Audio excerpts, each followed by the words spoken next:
நவ கிரகங்கள்லயே ராஜ கிரகம் என்று பெயர் கொண்ட, அதே போல நவகிரகங்களுடைய முதல்வன்னு பெயர் கொண்ட சூரிய பகவானை ராசி அதிபதியாக கொண்ட சிம்ம ராசி அன்பு சொந்தங்களுக்கு வணக்கங்க. எல்லாரும் எப்படி இருக்கீங்க? கண்டிப்பா எல்லா உறவுகளுமே நலமாக இருப்பீங்கன்ற நம்பிக்கையோட இந்த பதிவை நான் தொடங்க. அப்படி இது நாள் வரைக்கும் நலத்துக்கும் வளத்திற்கும் குறைவு இருக்குன்னா கூட இனி வரக்கூடிய காலங்கள்லயாவது தெய்வங்களுடைய அனுகிரகத்தினால உன்னுடைய வாழ்க்கை வளமாகவும் நலமாகவும் இருக்கட்டும்னு சொல்லி அந்த கடவுள்கிட்ட நான் மனசார பிரார்த்தனை வச்சுக்கிறேன். சிம்ம ராசியினுடைய சிரமங்கள் எல்லாமே விலகட்டும், அவங்களுடைய வாழ்க்கை வளமா மாறட்டுங்க. சரிங்க, இப்போ இந்த பதிவு எதுக்குங்க? தலைப்பு பார்த்துருப்பீங்க. சிம்ம ராசிக்கு தலைக்கு மேல சுத்தக்கூடிய கத்தி ஒன்று. இது நாள் வரைக்கும் கோபதாபங்களை தூக்கி வச்சுட்டு சுத்திட்டு இருந்தாலும் இனி வரக்கூடிய நாட்கள்ல முன் கோபத்தை தவிர்த்தே ஆகணும். வாயை திறந்தாலே இனி பிரச்சனை தான்ற அளவுக்கு எல்லா விஷயத்துலையுமே கவனமா இருக்கணும். ஏமா இப்படி சொல்ற? ஆல்ரெடி அஷ்டம சனி எங்களை துரத்திக்கிட்டு இருக்கு. எப்பவுமே நாங்க நல்லாவே இருந்ததில்ல. ஒரு நாள் கூட நிம்மதியான தூக்கமோ வாய்க்கு ருசியான சாப்பாடோ இல்ல ஒரு நல்லதாக கெட்டதை பார்த்து சந்தோஷப்பட்டதோ கிடையவே கிடையாது. இப்படி இருக்கக்கூடிய நாட்கள்ல ஏதோ வாழ்க்கை உருண்டுட்டு இருந்துச்சு. இந்த அஷ்டம சனி என்னைக்கு ஸ்டார்ட் ஆச்சோ அது அதுக்கு மேல வச்சு செஞ்சுக்கிட்டு இருக்கு. எங்கேயோ ஒரு இடத்துல நாங்க ஏதோ கொஞ்சம் புண்ணியம் பண்ணிருப்போம் போல, ஏதோ அப்படி கொஞ்சம் அப்படி இப்படி தப்பிச்சுக்கிட்டு வந்துட்டு இருக்கோம். எல்லாத்துக்கும் மேல யார்கிட்டயும் தலை வணங்காம போய்கிட்டு இருக்கோம். புரியுதுங்களா? தேவைக்குன்னு அட்டி நிக்கல. அது ஒண்ணுதான் தெய்வம் எங்களை வச்சிருக்கக்கூடிய 100% சாதகமான விஷயமா இதை மட்டும் தான் நீங்க சொல்ல முடியும் இல்லையா? சோ இப்படி இருக்கக்கூடிய நிலைய நமக்கு நல்லதையும் கெட்டதையும் தீர்மானிக்கக்கூடியது யாருங்க? நவ கிரகங்கள். ஒவ்வொரு ராசிக்குமே ஒவ்வொரு கிரகங்கள் வந்துட்டு அதிபதியா வராங்க. இதுலயே அந்த அதிபதிகள் கூட ஒவ்வொரு உறவுகளை குறிக்கக்கூடியவங்க. சோ அந்த வகையில உடன்பிறப்புகளை குறிக்கக்கூடிய, அதாவது சகோதரத்துவத்தை குறிக்கக்கூடிய செவ்வாய் பகவான், பூமிகாரகன்னு சொல்லக்கூடிய, நீதியை நிலைநாட்டக்கூடிய செவ்வாய் பகவான் ஜூன் மாதம் 6ஆம் தேதியிலிருந்து ஜூலை மாதம் 28ஆம் தேதி வரைக்கும் அடுத்த 45 நாட்கள் பயிற்சியாகி சிம்ம ராசிக்காரர்களுக்கு கிடைக்கக்கூடிய அதிர்ஷ்டங்கள் என்ன, கவனமா இருக்கக்கூடிய விஷயங்கள் என்ன, விரிவா பார்க்கலாம். இதோட செவ்வாய் பகவான் அப்படிங்கிறவரு ஜோதிட சாஸ்திரப்படி வலிமையான கிரகம். எல்லாரும் நினைக்கிறது என்னன்னாக்கா, நமக்கு ஒரு கெட்டது நடக்குதுனாவே நமக்கு வந்து சனி தசை தான் சரியில்லை, சனி பகவான் தான் நம்மளை வந்து இப்படி வாட்டி வதைக்கிறாருன்னு யோசிக்கிறோம். ஆனா சனி பகவானுக்கு அடுத்தபடியாகவும் நம்ம ராகுகேது கூட கை காட்டுறோம். அது மட்டும் இல்லைங்க, செவ்வாய் பகவான் நினைச்சாரு அப்படின்னா ஒருத்தனுடைய வாழ்க்கையில சங்கடமான நிகழ்ச்சிகளை நடக்குது அப்படின்னா அதுக்கு இவரும் காரணகர்த்தாவா இருக்கும். இவர் நினைச்சா உங்களை முடிச்சு விட்டுறலாம்.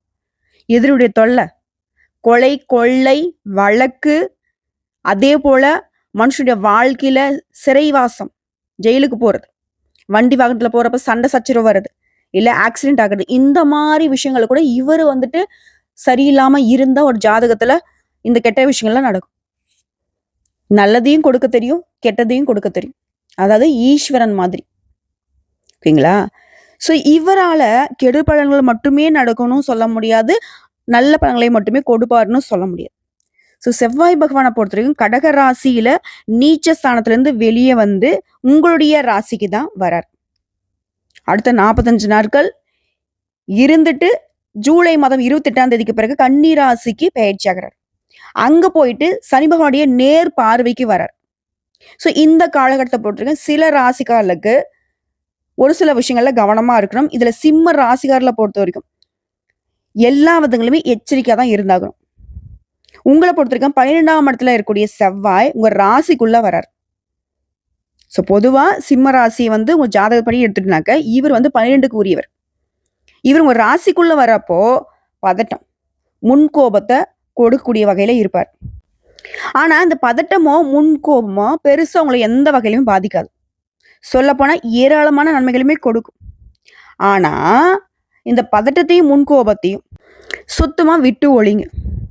இதனால மட்டும்தான் உங்களுக்கு இந்த காலகட்டம் அப்படிங்கிறது ஒரு மாதிரி நிம்மதியில்லாத வாழ்க்கைக்குள்ள கொண்டு போய் தள்ளிடும். ஓகேங்களா? இப்ப நான் முன்னாடி சொன்னேன் இல்லையா, ஏராளமான நன்மைகள் கிடைக்கும்னு சொன்னேன். அந்த ஏராளமான நன்மைகளை நீங்க அனுபவிக்க முடியாத அளவுக்கு இந்த பதட்டமும், முன்கோபமும் கெடுத்து வச்சுரும். ஓகேங்களா? அடுத்த வாழ்க்கை துணை மட்டும் நீங்க வேலை பார்க்கக்கூடிய இடங்கள்ல கூட வேலை பார்க்குற பார்த்தீங்கன்னா, சக ஊழியர்கள். அவங்ககிட்டலாம் நீங்க எரிஞ்சு விழக்கூடிய சூழ்நிலை வரும். இது எதனால?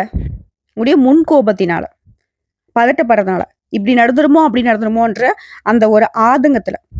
ஸோ இதுக்கு எதுக்குமே இடம் குடுக்காம, பொறுமையா நிறுத்தி நிதானிச்சு யோசிச்சுக்கணும். இந்த வீடியோ பதிவை பார்க்கக்கூடிய இந்த தருணத்துல இருந்து சிம்ம ராசிக்காரங்க நினைக்க வேண்டியது ஒண்ணே ஒண்ணுதான். என்ன நடந்தாலும் சரி, பொறுமையா இருக்கணும். பதட்டப்படக்கூடாது. அதே போல கோபதாபங்கள சுத்தமா விட்டுறணும். அப்ப என்ன மண்ணு மாரி இருக்க சொல்றியாம்மா? அப்படின்னு என்கிட்டயும் கோவப்பட்றாதீங்க. சிம்ம ராசிக்காரங்களே, கோபங்கள் உங்களுடைய உண்மைக்கான வெளிப்பாடு தான். நான் இல்லலாம் மறுக்க மாட்டேன். ஏன்னா உண்மை இருக்கிற இடத்துல தான் கோபம் இருக்கும். அத நான் தப்பு சொல்லல. ஆனா அது கோபதாபங்களால நெறைய இடங்கள்ல அதிர்ஷ்டங்கள கூட நீங்க வந்து பார்த்தீங்கன்னா, தூக்கி போட்டு வந்திருக்கீங்க. இது இல்லன்னு உங்களால மறுக்க முடியுமா? அதே போல உங்கள வீழ்த்தணும்னு நெனச்சா, ஒருத்தங்க முடிவு பண்ணிட்டாங்க அப்படின்னாக்கா, உங்கள கோபம் பண்ணி, அதாவது த்ரிடன் பண்ணுவாங்கன்னு சொல்லுவாங்க. இல்ல வந்து நான் சொல்ல ட்ரிகர் பண்றாங்கன்னு சொல்லுவாங்க. அந்த மாதிரி உங்ககிட்ட ஒரு மாரி உணர்ச்சி வசப்பட்டு, உங்களுடைய உணர்ச்சிய தூண்டிட்டா, கோபதாபங்கள வந்துட்டு அதிகப்படுத்திட்டா போதும். "ஏய் நீலாம் திருடியிருப்பப்பா." புரியுதுங்களா? நீலாம் வந்து யோகியமா இந்த மாதிரி இல்லாத ஒரு விஷயத்த வந்துட்டு உங்க மேல பழி சுமத்திட்டா கூட உங்களால தாங்கிக்கவே முடியாது. தன்மானத்துக்கு ஒரு பங்கம்னாக்கா, அந்த இடத்துல வந்து தாறுமாறா செமையா சண்டை போடுறதுக்கும் தயங்கவே மாட்டீங்க. தூக்கி எறியறதுக்கும் தயங்க மாட்டீங்க. எப்பேர்ப்பட்ட உறவாகட்டும், எப்பேர்ப்பட்ட அ அதிகாரத்துல இருக்கட்டும், பணக்காரங்களா இருக்கட்டும், தூக்கி போடக்கூடிய நிலையில தான் நீங்க யோசிப்பீங்க. அதுங்கிறது இப்போ நமக்கு சாதகம் கிடையாது. இல்லைங்களா? கோபத்த விடுத்து பொறுமைய கடைபிடிச்சு நமக்கான காரியங்கள சாதிக்கிறதுல மட்டும் தான் நீங்க கண்ணும் கருத்துமா இருக்கணும். தயவு செஞ்சு சொல்றேன். கோபங்கள் ஒரு நாளும் நமக்கு பலன் கொடுக்காது. ஓகேங்களா? இதோட சாப்பாட்டு விஷயத்துல, உடல் ஆரோக்கியத்துல அசௌகரியம் ஏற்படுறதுக்கு வாய்ப்பு இருக்கு. ஸோ அதனால ஆரோக்கியத்துல அதீத கவனம் தேவை. அதே போல முதலீடுகள் வெற்றி கொடுக்கும். நிலம் சார்ந்த முதலீடுகள் அனைத்துமே உங்களுக்கு வெற்றி கொடுக்கும். அப்பாவுடைய சொத்துக்கள் கைக்கு வரதுக்கு வாய்ப்பு இருக்கு. உங்களுடைய சுய முயற்சியின் மூலம் சொத்துக்களை சேர்க்கறதுக்குமே வாய்ப்பு இருக்கு. இப்பதான் சிம்ம ராசிக்காரங்களும் யோசிப்பீங்க. இப்பதாம்மா கொஞ்சமா நல்லது ஏதோ சொல்லியிருக்கிற. சொத்து வாங்குறாங்களோ இல்லையோ, சொத்த விக்காம, சொத்த பாதுகாக்கிற மாரி, எதுவும் வீண் செலவு, விரைய செலவு பண்ணாம கொஞ்சம் பாத்துக்கிற மாரி இருந்தா போதும். இப்படிதான் யோசிப்பீங்க. கட்டாயம் அது நடக்கும். ஓகேங்களா? அதே போல அஷ்டம சனி இப்ப நடக்குது உங்களுக்கு. இந்த நேரத்துல 4ஆம் இடத்தை செவ்வாய் பார்க்கிறார். இந்த செவ்வாய் பகவான் நம்ம முன்னாடி சொல்லியிருக்கோம் பூமிக்காரகன். நீங்க வந்து சொத்து பத்துக்கள் வாங்கணும், நிலபுலம் வாங்கணும் அப்படின்னா கூட இவருடைய அனுகிரகம் தேவை. ஸோ உங்கள இந்த நேரத்துல இந்த 4ஆம் பார்வையா பார்க்கிறது சொத்து வாங்குவதற்கான சரியான நேரமா இருக்குது. அதனால தான் நீங்க சொத்து வாங்குவீங்கன்னு நான் அடிச்சு சொல்றேன். இதோட சனி பகவான் 2ஆம் இடத்தை பார்க்கிறார். இப்ப சனி பகவான் என்ன பண்ணுவாருனாக்கா, பண கஷ்டத்தை கொடுக்குறார். பணத்த வந்து நிலத்துல முதலீடு செய்றது ரொம்ப நல்லது. இல்லையா? அதே போல தொழில விரிவுபடுத்துறது, வீட வந்துட்டு செப்பனிடுறது, அதாவது சீரமைக்கிறது, இந்த மாதிரி உங்க கையில இருக்கக்கூடிய பணத்தை ஏதாவது ஒரு உபயோகரமான ஒரு விஷயத்துக்கு வந்து பண்ணிடுங்க. கையில மட்டும் வச்சுக்காதீங்க. அது வீண் செலவு, விரைய செலவா, இல்ல அடுத்தவங்க அபகரிச்சுட்டு போற மாரி ஒரு சூழ்நிலை வரும். இது எல்லாத்துக்கும் மேல நான் காலகாலமா சொல்ற விஷயம் என்னன்னா, சிம்ம ராசிக்கு பணத்த வந்து கையாள தெரியறதில்ல. நெறைய இடங்கள்ல ஏமாந்துடுறீங்க. உங்ககிட்ட வந்து டிராமா பண்ணி நெறைய உறவுகள் வந்துட்டு ஏமாத்தி வாங்கிட்டு போய் தின்னுகிட்டு தான் இருக்காங்க. இது இல்லன்னு உங்களால மறுக்க முடியுமா? ஸோ அதெல்லாம் கொஞ்சம் உஷாரா இருங்க. அடுத்து ஆரோக்கியத்த பொறுத்தவரைக்கும்.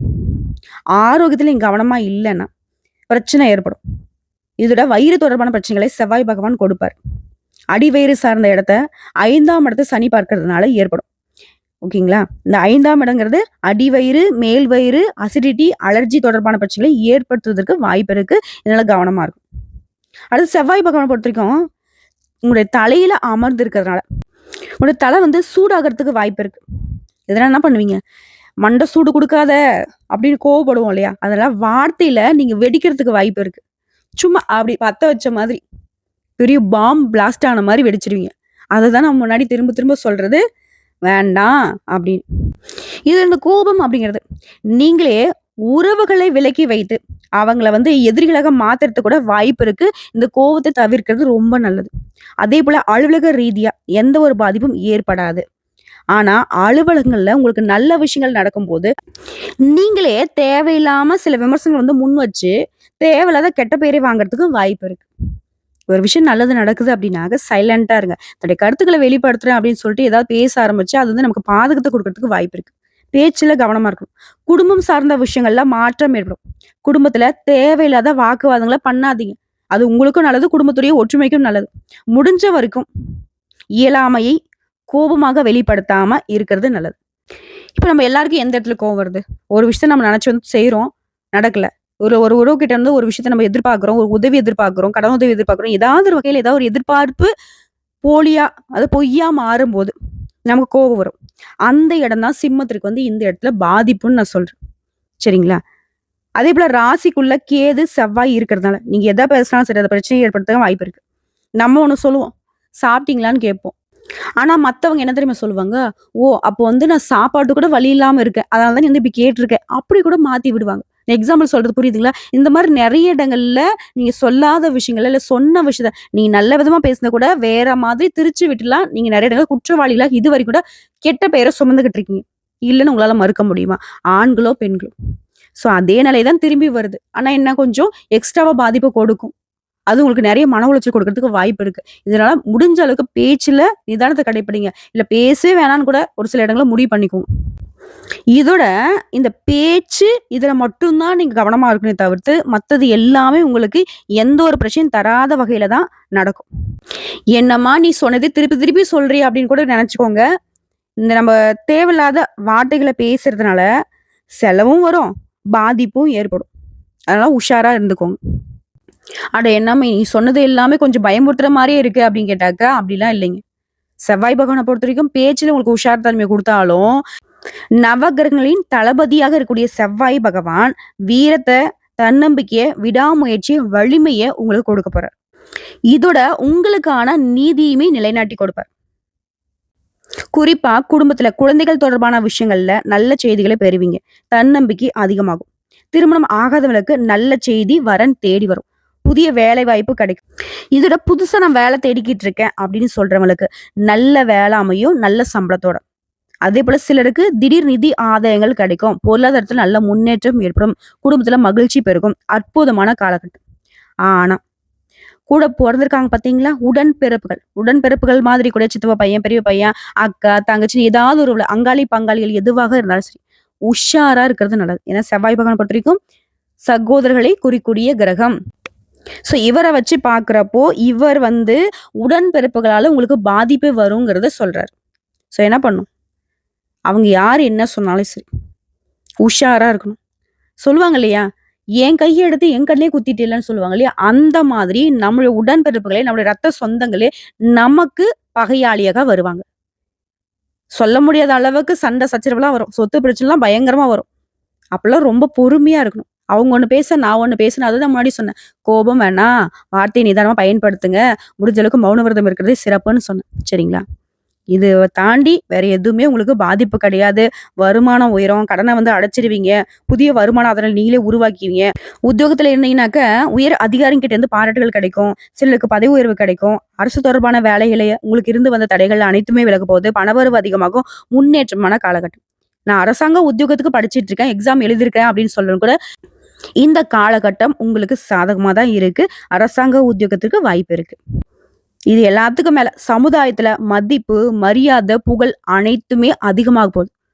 உங்களுடைய திறமையை உங்க வேலையில வெளிக்காட்டக்கூடிய வாய்ப்புகள் அமையும். சிம்ம ராசிக்கிட்ட பிறவியிலேயே வந்துட்டு ஒரு ஆளுமை திறன் இருக்கு. ஒரு அரசாங்கத்தை ஆட்சி செய்யக்கூடிய அளவுக்கு, அதாவது அரசனுக்கு என்ன தகுதிகள் வேணுமோ அது இயற்கையிலேயே உங்களுக்கு இருக்கு.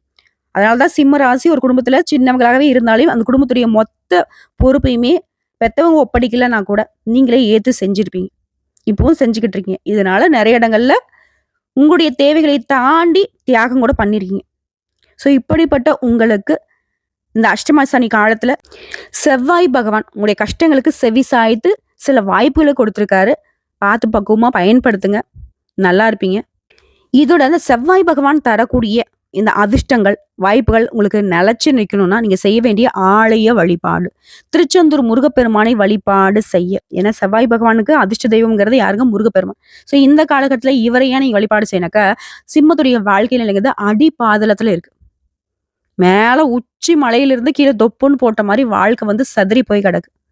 எங்க போறது? யார்ட்ட போறது? என்ன பண்றதுன்னு தெரியாம இருக்கக்கூடிய உங்களுக்கு, அந்த திருச்செந்தூர் முருகப்பெருமான் ஒரு வெளிச்சத்த காட்டுவார். ஓகேங்களா? உங்க கைப்பிடிச்சு தூக்கி விடுவார்.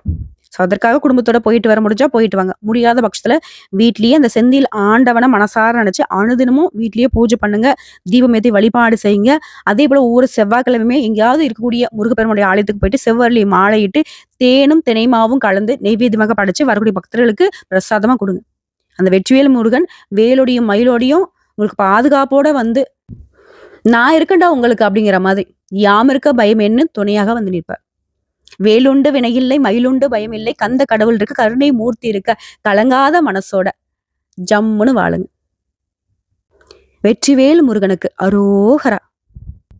முடிஞ்சா அனுதினமும் அந்த திருச்செந்தூர் ஆண்டவன போற்றி பாடுங்க. திருச்செந்தூரின் கடலோரத்தில் செந்தில் நாதன் அரசாங்கம் தேடி தேடி வருவோர்க்கெல்லாம் தினமும் கூடும் தெய்வாம்சம். வாழ்த்துக்களுங்க. வாழ்க வளமுடன்.